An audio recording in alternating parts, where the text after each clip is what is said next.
Desde Autotécnica hemos tratado siempre de mostrarle los últimos avances en tecnología automotriz. Cómo va evolucionando, cómo ha ido creciendo la intromisión de la electrónica, todos los sistemas de confort y de seguridad que se han sumado. No obstante, a algunos nos gusta retroceder en el tiempo y ver cómo empezó todo esto, cómo se elaboraban los motores un tiempo atrás.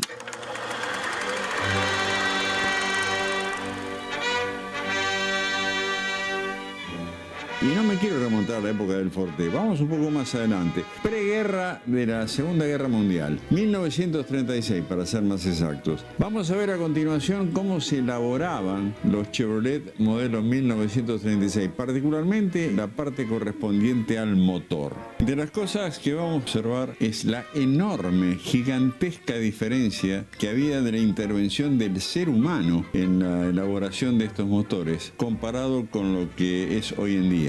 Pues no hay seres humanos, son solamente robots que van y vienen.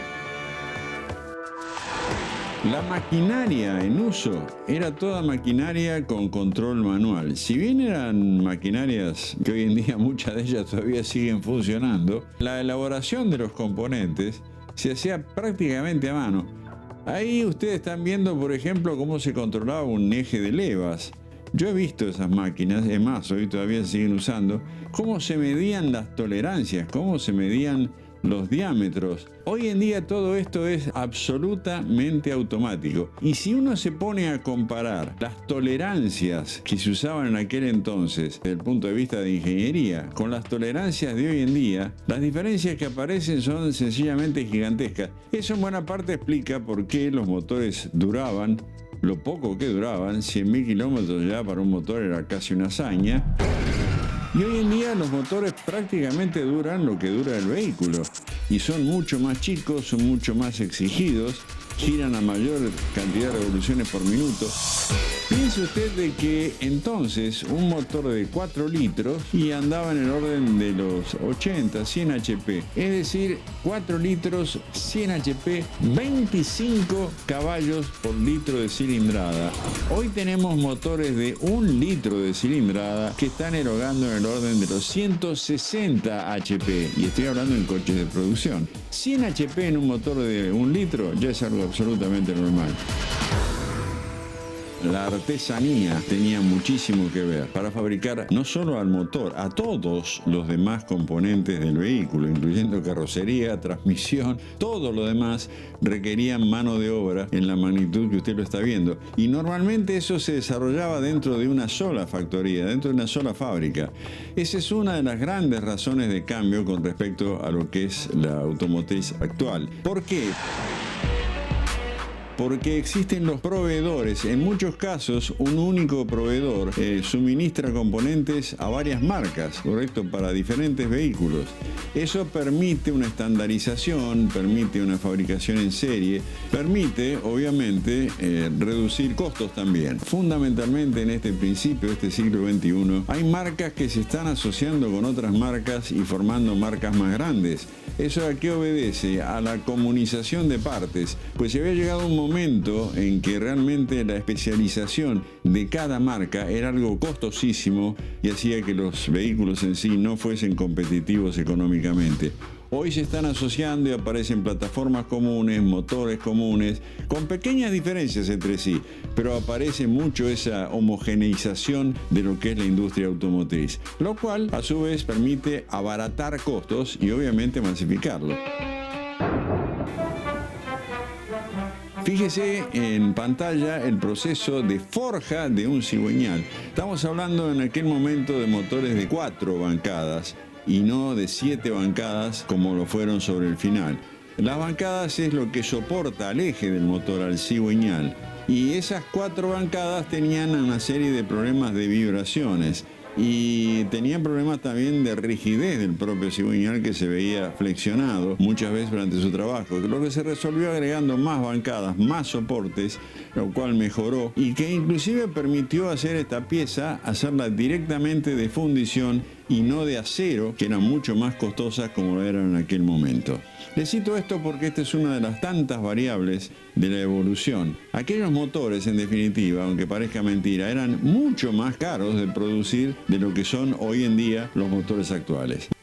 Esto que usted está viendo, este señor tirando tierra, que es realmente un tipo de tierra muy especial, dentro de un molde, no es ni más ni menos que para elaborar el block de cilindros. Hoy en día no se crea que es muy diferente la forma de la fundición, pero todo lo previo a la fundición es totalmente diferente, incluyendo los materiales. Hoy en día la fundición de hierro se sigue usando para muchos motores, pero el aluminio ha ido tomando una preponderancia justamente frente al hierro por condiciones de peso fundamentalmente y por condiciones de transmisión de calor. Todos estos moldes eran elaborados, introducidos en complejas maquinarias, pero fíjese también la participación del hombre en todo. Los motores de 6 cilindros que usted está viendo en imagen son motores que tuvieron una trascendencia fundamental en todo lo que hace a motricidad. Prácticamente han estado vigentes durante 50 años y quizás un poquitito más. Estos 6 cilindros en línea tenían un rendimiento que comparado con los actuales era prácticamente la 10ª parte, pero claro, el petróleo por aquel entonces sobraba, la gasolina era barata, la contaminación no se tomaba prácticamente en cuenta. La única contaminación que existía en algunos países era debida exclusivamente al carbón, entonces nadie le prestaba mayor atención a lo que salía por el caño de escape. Obviamente la cosa ha cambiado y le diría que una de las principales variables, si no la principal variable que está entrando en juego hoy en día en el siglo XXI es justamente qué sale por el caño de escape, tanto en los motores diésel como en los motores de gasolina, los motores nafteros. Este señor que está usted viendo con una varilla y un mango apoyado en la oreja, le cuento, antes de la electrónica existían los oídos también y existían los señores que tenían una combinación de varilla, perilla y oído que reemplazaban a la máquina electrónica. Con eso, aunque parezca mentira, se detectan ruidos raros.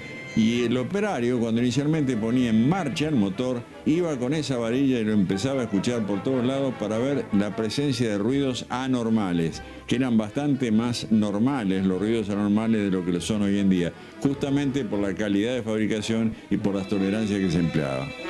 Salgamos ahora por un momento del motor y vamos al resto del vehículo, lo que es la suspensión, lo que es la dirección y lo que es el chasis. Vemos cómo se hacía un resorte en espiral, que no difiere gran cosa, le digo, de lo que se lo está haciendo hoy en día.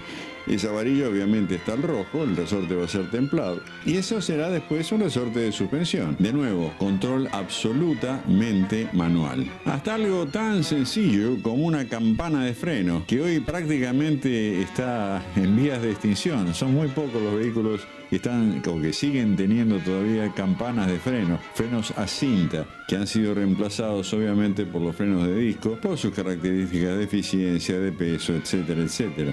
Fíjese cómo manualmente se iban armando las cintas, esos procesos de remachado, de hermanado, y todo esto, insisto, se hacía en una misma fábrica.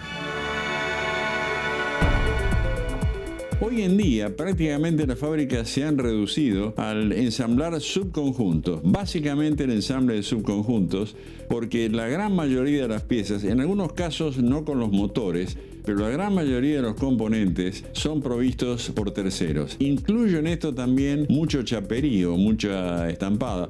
Hay un tema de productividad también. Los volúmenes de vehículos a veces no justifican la presencia, en el caso de los estampados, de tener máquinas gigantescas para hacer una producción limitada. Mientras que si yo esa misma máquina la puedo usar para abastecer a varios fabricantes, la rentabilidad obviamente aumenta y mejora, tanto para el fabricante de los componentes como para la propia automotriz. Y si vamos por un instante a la línea de montaje, en este caso de montaje del chasis propiamente dicho, la estructura. Cuando digo chasis es algo que hoy prácticamente, salvo para vehículos de trabajo pesado o o todoterrenos se ha abandonado. En aquel momento era algo imprescindible. Hoy se trabaja todo con estructuras del tipo monocasco, en el cual el mismo chaperío hace las veces de soporte de la estructura. En aquel entonces se basaba en una estructura inferior que conocimos como chasis.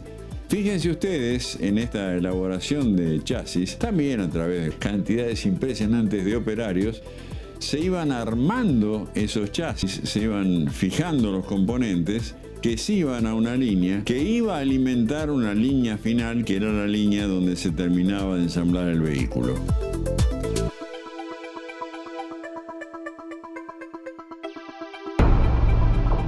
Ya sobre el final de la línea de montaje tenemos acá estos bellísimos Chevrolet 1936 en diferentes versiones que están circulando ya para su aprobación final y su salida a la calle. Había infinidad de ajustes de carrocerías, de puertas, de capot, que eran exclusivamente manuales. Yo he visto ajustar puertas con la rodilla, créamelo, no en 1936 porque yo no había nacido entonces, pero hasta hace no muchos años, le diría 25, 30 años atrás, había componentes que se ajustaban a mano.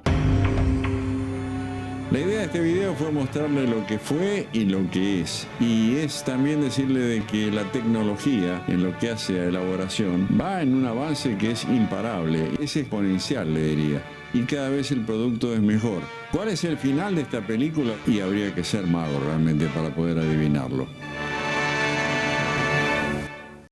Suscríbete a nuestro canal YouTube Autotécnica TV, videos exclusivos y los anticipos del mundo automotor.